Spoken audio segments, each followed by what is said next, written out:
The Ides of March are come. Aye, Caesar, but not gone. Hail Caesar, read the schedule. Trebonius doth desire to overread. At your best leisure, this is humble suit. What touches us ourselves shall be last served. Delay not Caesar, read it instantly.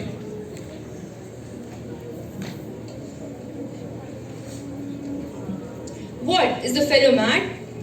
Sirrah, give place. What urge your petitions in the street? Come to the capital.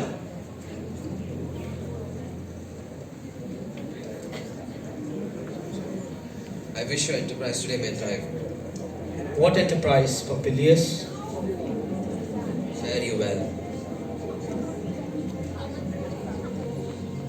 What said Populus Lena? I wish today your enterprise might thrive. I fear our purpose is discovered. Look how he makes a Caesar. Mark him. Casca, be certain, for we fear prevention. Brutus, what shall be done? If this be known, Cassius was Caesar, never shall turn back, for I will slay myself. Cassius, be constant. Populus Lena speaks out of her purposes, for look he smiles and Caesar doth not change. Trebonius knows his time, for look you, Brutus, he draws Mark Antony out of the way.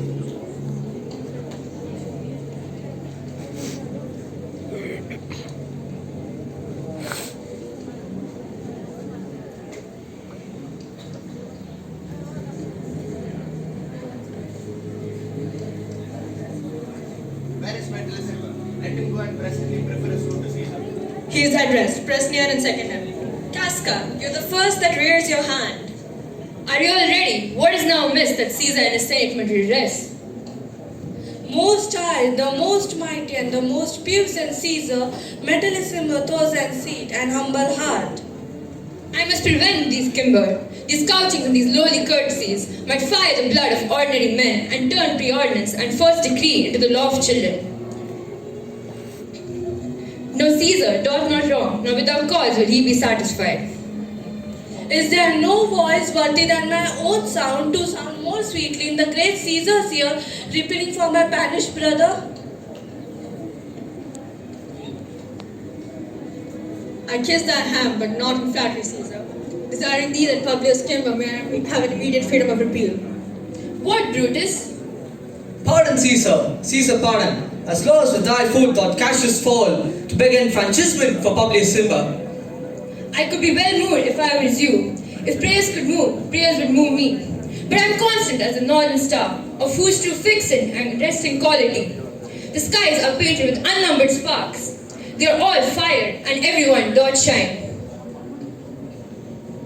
But I am constant that Cimber should be banished, and I constant do remain to do so. O Caesar, hence wilt thou lift up Olympus. Great Caesar. Doth not Brutus Bootless kneel? Ah! Et tu, Brute! Liberty, freedom, tyranny is dead. Run hence, proclaim, cry about it in the streets. Some to the common pulpits and cry out, liberty, freedom, and enfranchisement. Fly not, stand still, ambition's dead is fate.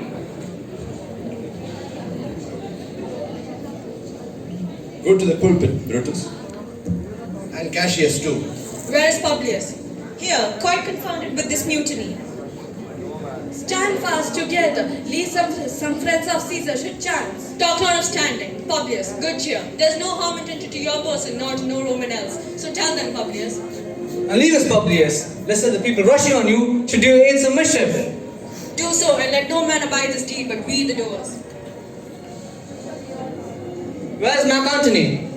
Let those housemaids, men, wives, and children stare, crowd, and run as it were doomsday. Fates, we will know your pleasures, that we shall die we know. 'Tis but the time and drawing days out that men stand upon.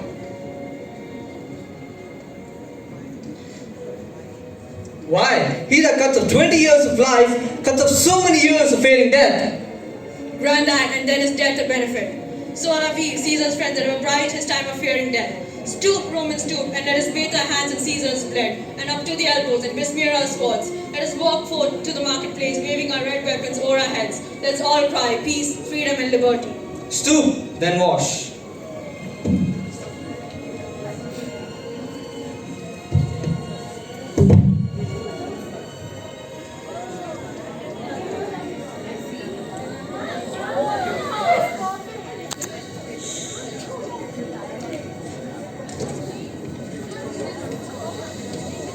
How many ages hence shall this lofty scene be acted over, in states unborn and accents yet unknown? How many times has Caesar breed and sport that now on Pompey's bases lies along no worthier than the dust? So oft that shall be, so often the not of us be called, the men that gave the country liberty. What? Shall we forth? Every man away! Brutus shall lead, and we shall grace his heels to the most boldest and the best hearts of Rome. Soft, who comes here? A friend of Mark Antony? Thus Brutus did my master bid me kneel.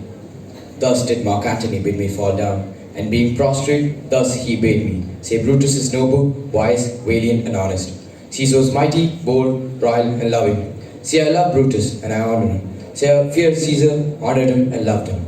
If Brutus will vouchsafe that Antony may safely come to him, and be resolved how Caesar hath deserved to lie in death, Mark Antony shall not love Caesar dead so well as Brutus living, but will follow the fortunes and affairs of the noble Brutus through the hazards of this untroubled state with all true faith. So says my master Antony. The master is a wise and valiant Roman. I never thought him worse. So tell him, so please him come unto this place, and he shall be satisfied, and by my honor depart untouched. I'll fetch him presently. I know we shall have him well to friend. I wish we may, but yet I have a mind that fears him much, and my misgivings fall surely to the purpose. But here comes Antony. Welcome, Mark Antony. O mighty Caesar, thus do lie so low. Are all thy conquests, glories, triumphs, spoils shrunk to this little measure? Fare thee well. I know not, gentlemen, what you intend. Wells must be let blow. Wells is blank. If I myself, there's no hour so fit as Caesar's death hour, nor no instrument of half the birth as those you sought, nay rich with the most noble blood of all this world.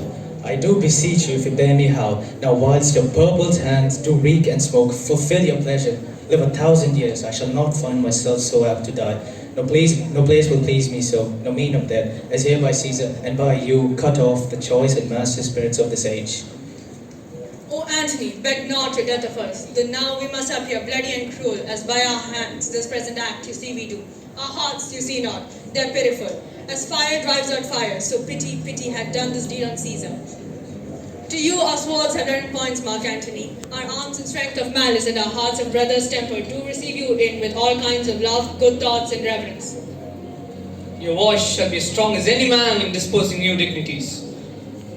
Only be patient till we appease the multitude, who are beside themselves with fear, and then we shall deliver you with the cause why I, that did love Caesar when I struck him, have thus proceeded. I doubt not of your wisdom. Let each man render me his bloody hand. First, Marcus Brutus will I shake with you. Next, Caius Cassius, do I take your hand. Now, Decius Brutus, yours. Now yours, Metellus, yours, Cinna, and my valiant Casca, yours. Not last in love, yours good, Trebonius. Gentlemen, all alas, what shall I say? My credit now stands on such slippery ground that one of two bad ways he must conceit me, either a coward or a flatterer. That I did love thee, Caesar, oh, that's true. If then thy spirit look upon us now, shall it not grieve thee dearer than thy death? To see thy Antony make peace, shaking the bloody fingers of thy foes, most noble. In the presence of thy cause, had I as many eyes as thou hast wounds, weeping as fast as they stream for thy blood. I believe it would become better to close in terms of friendship with thy foes. Mark Antony, Caius Cassius, the enemies of Caesar shall say this, then in a friend it is cold modesty. I blame you not for praising Caesar, but what compact mean do you have with this? Will you be pricked in the number of our friends, or we shall own and not depend on you? Therefore I took your hand, but was indeed swayed by looking down upon Caesar. Friends am I with you all, and love you all, upon this hope that you shall give me reasons why and wherein was Caesar dangerous. Or else was this a savage spectacle? Our reasons are so full of good regard. Were you, Antony, the son of Caesar, you should be satisfied. That's all I seek, and moreover, Brutus, a word with you? You know not what you do. Do not consent that Mark Antony speak in his funeral. By your pardon, I will myself to the pulpit first, where I show the reason of Caesar's death. What Antony shall speak, I will protest he speaks by leave and by permission. I know not what may fall. I like it not. Mark Antony, here, take you Caesar's body. But in your funeral speech, you shall not blame us. Be it so, I desire no more. Prepare the body and then follow us.